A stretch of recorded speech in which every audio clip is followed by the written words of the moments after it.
Hello, everybody. Today we will continue our discussion on how authors organize informational text. We'll do it a little differently today because I want to go on this journey with you and read this whole story with you. So I want you to have two tabs open up here. One will be me, the video, and two will be this Savas book. So go ahead and make sure that you have both attachments open, and we're going to toggle back and forth. I'll tell you when to pause me and when to go into Savas and to underline and highlight and write. Okay, so pause me now. Make sure you have both of those tabs open and then unpause me. And we're back, hopefully. We're going to have this read to us, and I will stop. And I will stop us when we need to. Ready? Quest Journeys by Anitzia Kanem. Travel to distant places can have a powerful effect on people. This is especially true of artists. As the lives of the three artists featured here show, different locations have inspired some of the world's greatest painters to create their best works. Okay. Stop here. I want you to highlight this. Different locations have inspired some of the world's greatest painters to create their best works. And I want you to annotate in here a prediction. What do you predict this might be about? We already know that it's about artists. If you don't, I just gave it away. We're reading about three different artists. And based on this first paragraph, you're going to write, I predict this will be about your turn. Pause me and do that and come back. And we're back. Okay. Don't forget to save your annotations. Paragraph 2. Many paintings by artists Frida Kahlo, Georgia O'Keeffe, and Paul Gauguin were strongly influenced by their journeys. Visiting or living in different places inspired the themes of their works and their colors and painting styles. In their art, these artists captured the landscapes and everyday scenes that inspired their imaginations and affected their art. Frida Kahlo was born in 1907 in the town of Coyoacán, outside Mexico City, Mexico. Her father was Hungarian, and her mother was of Spanish and Mexican Indian descent. Kahlo's diverse background helped define both her identity and her vision of the world. Kahlo showed her determined spirit from an early age. When she was 6, she became ill with polio. It made one of her legs thinner and weaker than the other. However, this didn't slow her down. Kahlo still played sports, and she won several swimming competitions. Freeze. I want you in paragraph 4 to underline or highlight the evidence, the text evidence that shows that Kahlo did not respond to being sick. This is not just like a cold or a flu. Polio was a terrible disease that many of us don't have to deal with now because of vaccinations, but back then it could have been deadly, um, it, or made her paralyzed for life. So she had reason to feel sorry for herself. Underline the text evidence that shows that Kahlo did not feel sorry for herself because of polo. Pause me, go do that, and we're back. Don't forget to save so I can so I can see all of the things that you underlined. Let's go on to paragraph 5. At age 18, Kahlo was in a bus crash and was seriously injured. She had to spend many months resting and recovering. Kahlo became bored lying in bed, staring at the ceiling. Her parents decided to give her a box of paints and an easel that she could use in bed. Kahlo began to paint everything she saw in her bedroom. Painting became her daily habit. Because she had a huge mirror in front of her bed, she started to paint images of herself. Kahlo would continue to create self-portraits throughout her life. Okay, stop. Paragraph 5. I want you to highlight what influenced Kahlo to start making self-portraits? That means paintings of herself. Highlight what you think was the most influential thing to make her do self-portraits. And then you'll go ahead and annotate that. Was it just because she had a mirror? I mean, we all have mirrors, but not all of us are making self-portraits. Was it only because of the bus crash? It was probably a multitude of things, a lot of different things. So looks like the author structured paragraph 5 as cause and effect. The bus crash caused her to be seriously injured. Being seriously injured caused her to be in bed and resting for a long time.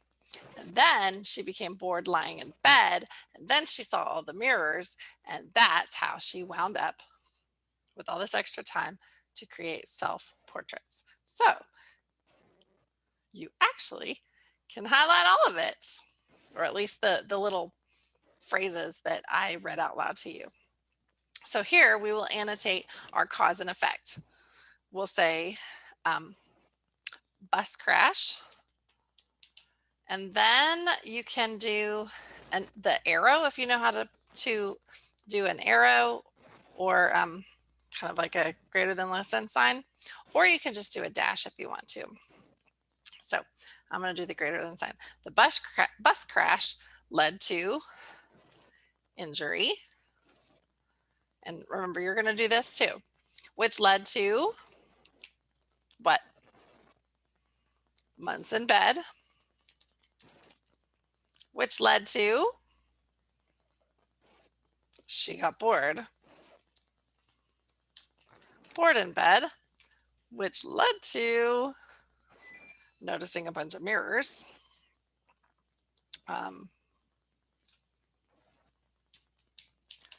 Looking at mirrors.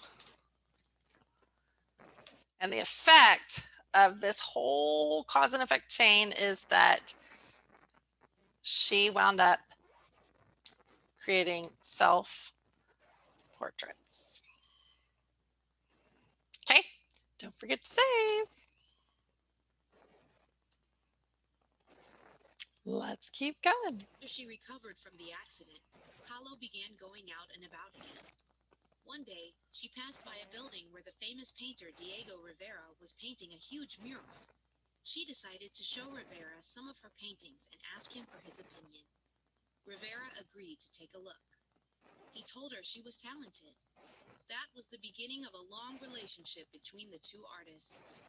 A year after they met, Kahlo and Rivera married. Soon after, they moved to the United States. Self-portrait with thorn necklace and hummingbird, 1940, Frida Kahlo.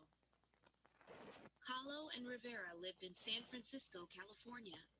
But it was time spent in another American city, Detroit, Michigan, that began to influence Kahlo's paintings. She passed many hours alone in Detroit while Rivera painted murals for a North American company. She found that she greatly missed her homeland of Mexico. So Kahlo began to paint images that related to how she felt. No matter where she went, she painted what she could identify with most, herself. Pause. Okay, first of all, we notice the details that they went to Detroit, Michigan. That's an interesting detail, but is it really, really important? Probably not. But then she got bored again and alone in Detroit. So when she was alone in Detroit, what did she start doing? That influenced her to, well, it caused her to start missing Mexico, right? When she missed Mexico, what did that influence? Her painting, of course, her art.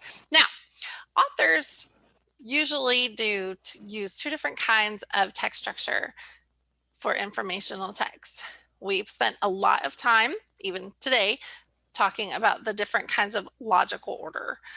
The other way that authors can organize informational text sometimes is in order of importance. And notice in paragraph 7 that we start with these smaller details, and then it leads up to really our main idea about Frida Kahlo. No matter where she went, she painted what she could identify with most, herself. So notice that in paragraph 7, we went in order of importance. So pause me and go into your Sabbath story in paragraph 7 and underline or highlight that most important line. And then annotate after you do that. Then annotate why you think maybe the author decided to use this structure, the order of importance, and give these little details and lead up to this very, very big idea about Frida Kahlo. Why do you think the author wanted to structure paragraph 7 like that? There is not a wrong answer to that. I really want to know why you think that. Okay. And there she is, missing Mexico, stuck in Detroit, and missing Mexico. Which part do you think she loved the most?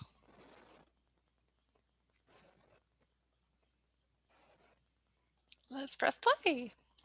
Self-Portrait Along the Borderline Between Mexico and the United States, 1932, Frida Kahlo. Some of Kahlo's paintings contrast her memories of Mexico with the crowded city environment she found herself in.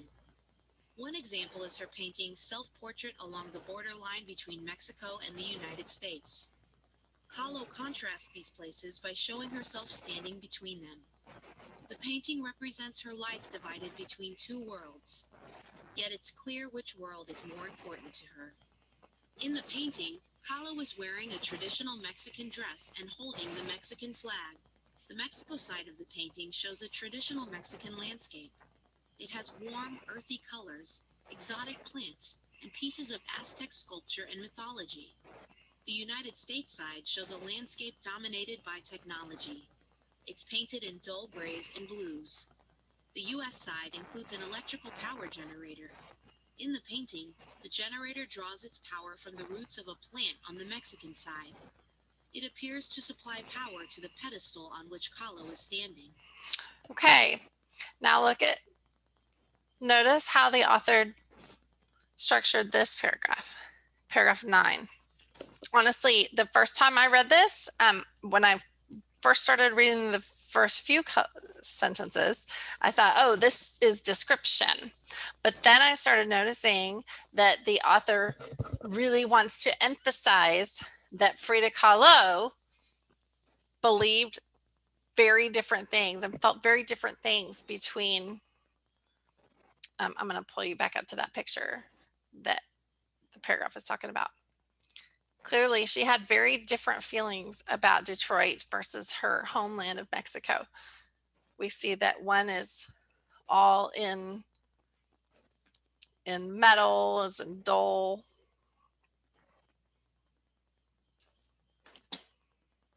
And then the other is just beautiful Mexico.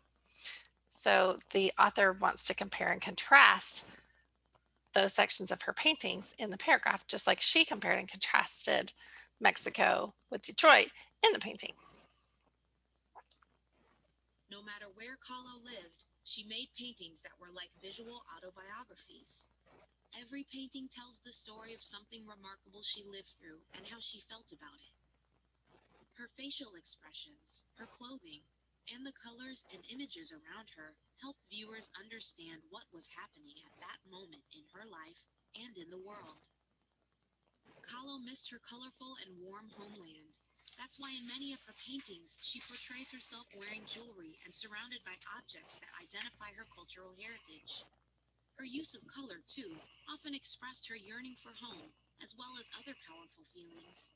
Yellow, for example, represents the sun and happiness of Mexico. But in some cases, it also represents illness or fear. Cobalt blue represents electricity and purity. Her paintings often include green, red, and white too. Those are the colors of the Mexican flag. Even though she often lived in cities, Kahlo rarely painted urban scenes. She always preferred to paint the world she dreamed of returning to. Instead of skyscrapers and factory smokestacks, Kahlo painted tropical plants and animals from her homeland. For example, she often included monkeys and parrots in her paintings. These animals represented Mexico's past and present. They also represented Kahlo's dreams of a different life. Okay, so notice in 11 and 12, we get a lot of descriptive adjectives. Look and see on 11 and 12, what descriptive adjectives can you find, or really noticeable nouns also. I can find one for you, and then I want you to highlight a few things that help you to see the description. Her colorful and warm homeland. I'm going to keep that one. What else do you notice? Pause me and go highlight in 11 and 12 some of the really beautiful descriptions that help us to imagine and really envision her art.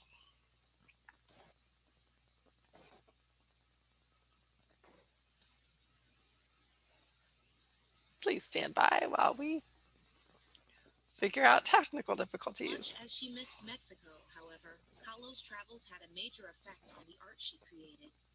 Travel helped her better understand her own identity and develop a distinct artistic style. That style made her one of the world's most famous artists, one who has influenced many others. Like Kahlo, the American artist George.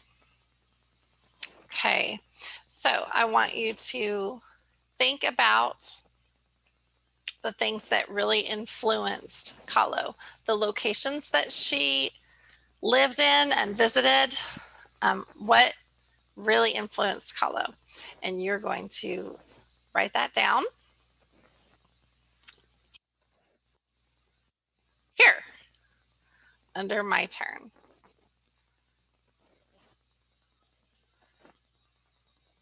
I'm getting there.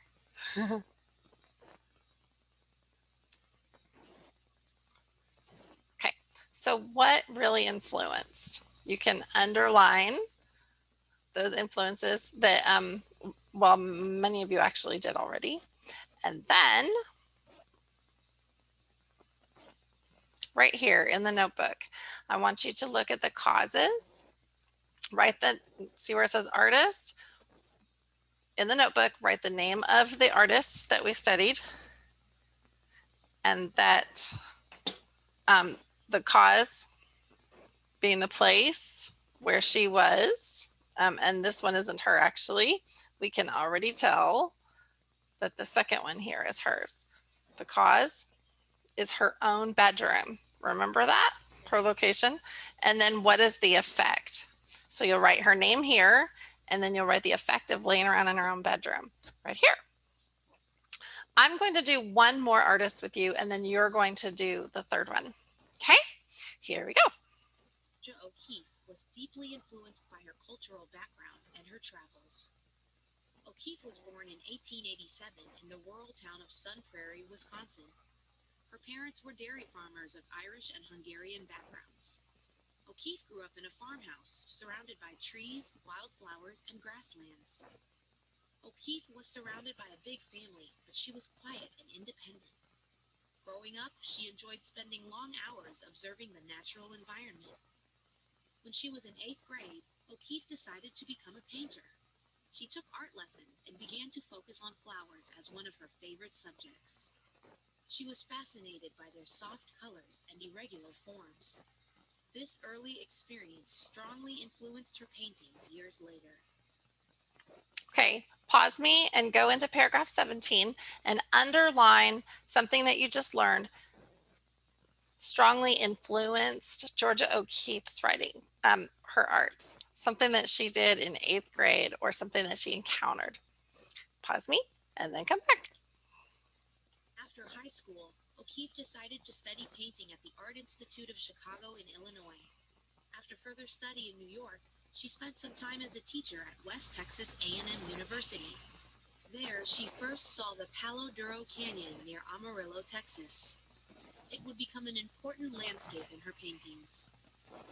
So underline in paragraph 18 a location that influenced Georgia O'Keeffe's art. Amarillo, Texas. I just gave it away. Merry Christmas. That is like way over in the Panhandle. O'Keeffe's style and ideas about art took a turn in 1912 when she attended a summer school class at the University of Virginia. There, she was inspired by the ideas of Arthur Wesley Dow, who believed that artists should express themselves using color, lines, and shading. This was very different from the realistic style of painting known as realism that O'Keeffe had studied until then. Okay, go to 19, and I want you to highlight what was a big turning point in O'Keeffe's life. What changed? So what changed and what caused the change? Go ahead and highlight those both, and then you can annotate one of them. As a result, the young artist found a new way to share her feelings and ideas through her art. In 1915, she began a series of abstract drawings. Abstract art is a painting or other art form that doesn't try to show people, places, or things in a realistic way. The new style of these artworks represented her breakup with realism. Soon she became one of the first American artists to practice a purely abstract style of art. The famous photographer and art gallery owner Alfred Stieglitz saw O'Keeffe's abstract drawings and was very impressed. In 1916, in New York City, Stieglitz opened the first exhibit of O'Keeffe's work. Eventually, Stieglitz and O'Keeffe began a personal relationship as well. In 1924, Stieglitz and O'Keeffe were married and they lived in New York. Okay, so you underlined some text evidence that helped us to know that there was a turning point in her life. We learn a little bit more about it in 20 and 21. She used to be into realism, and then she went and she moved to abstract art, and then she fell in love. Petunias, 1924, Georgia O'Keeffe. Living in New York City, O'Keeffe was captivated by skyscrapers. She made these tall buildings the subjects of such paintings as The Shelton with Sunspots, NY City Night, and Radiator Building, Night, New York. O'Keeffe spent summers at her husband's family home in the village of Lake George in the Adirondack Mountains of New York. While there, she began making large-scale paintings of nature at close range, as if she were looking through a magnifying glass. Okay, so go back in there and I want you to highlight this location, the mountains of New York. And while she was there, what did that inspire or influence? Highlight here and annotate what this location inspired her to create. 1924, she made her first large-scale flower painting, Petunia No. 2. There were many more giant, expressive, and colorful flowers to come. Red and Yellow Cliffs, 1940, Georgia O'Keeffe. O'Keeffe's curious nature led her to travel often. In the late 1920s, she became fascinated with landscapes of the Southwest. Okay, now what prediction can we make? I want you to go ahead and highlight this. She became fascinated with the landscapes of the Southwest. Highlight that and type in your prediction and then come back.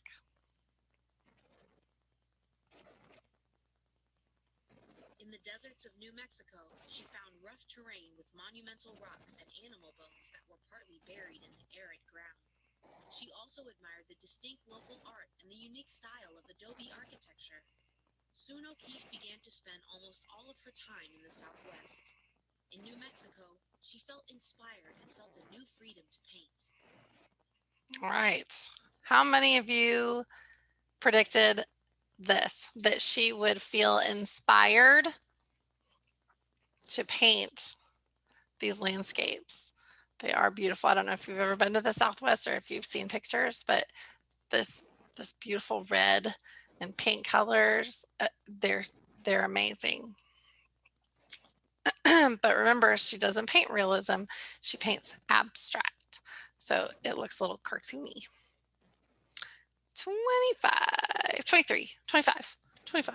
In 1934, O'Keeffe bought a home in New Mexico, in the desert she so often painted.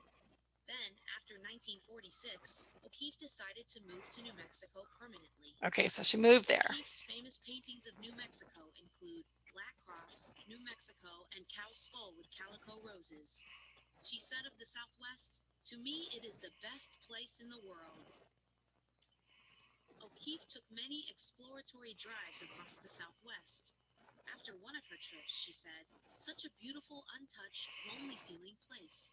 It is a place I have painted before. Even now, I must do it again." She loved it. Traveling and discovering new places. Some of her artworks reflected these journeys. She painted lava bridges in Hawaii, the mountain peaks of Peru, and Mount Fuji in Japan. O'Keeffe was attracted to big, open spaces, so her work often includes paintings of clouds and endless skies. O'Keeffe's paintings were of oversized flowers, cityscapes, rugged landscapes, remote hills, lonely crosses, and images of bones against the desert sky. Through them, O'Keeffe greatly influenced other artists of the 20th century. Today, her paintings can be found in museums all across the country, including one dedicated solely to her work, the Georgia O'Keeffe Museum in Santa Fe, New Mexico. Okay, so now I want you to go back over here to the notebook and find which one seems to describe Georgia O'Keeffe's experience in art. You need to think about the desert that she went to and the other journeys. She went to a lot of different places, and that those things inspired her and influenced her to paint the way that she did.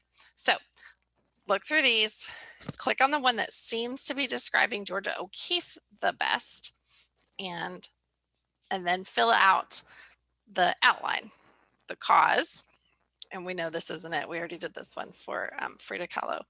The cause and the effect. Now I'm going to have you continue this. Read paragraphs 30 through 43. 45. Let's just go ahead and finish it. So you're going to read paragraphs 30 through 45. When you see paragraphs or sentences or phrases that help the reader to know how this third artist was inspired, what things inspired their art, their painting that they did, go ahead and highlight that and annotate that as well. Thanks for being patient through this long one. I know it was long, but I'm glad you read with me. Have a good day.